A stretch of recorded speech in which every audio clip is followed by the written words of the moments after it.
अस्सलाम वालेकुम, मैं हूं तबस्सुम रियाज रांझा और आप देख रहे हैं एबीएन और सॉफ्ट डिजिटल। मैं इस वक्त इस्लामाबाद हाई कोर्ट में मौजूद हूं और जो जगह अब आपको नजर आ रही, इधर पहले मीडिया अलाउड होता था। इससे पहले हमने शहबाज शरीफ साहब को आते देखा, नवाज शरीफ साहब को आते देखा, मगर आज क्योंकि निगरान वज़ीर आज़म जनाब अनवारुल हक काकड़ साहब आ रहे हैं, तो इस वजह से सख्त सिक्योरिटी की वजह से मीडिया को रोड के इस साइड पे जो ग्रीन बेल्ट है यहाँ पे खड़ा किया गया।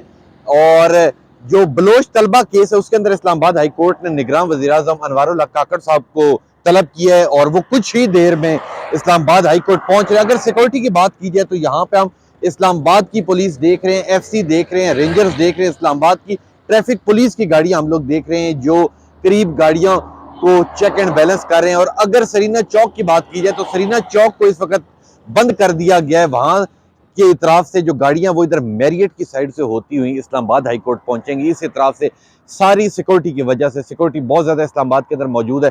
और अब से कुछ ही देर में जैसे अनवारुल हक काकड़ साहब इस्लामाबाद हाई कोर्ट पहुंचेंगे तो जो और डिटेल होगी मैं आपके साथ शेयर करूंगा।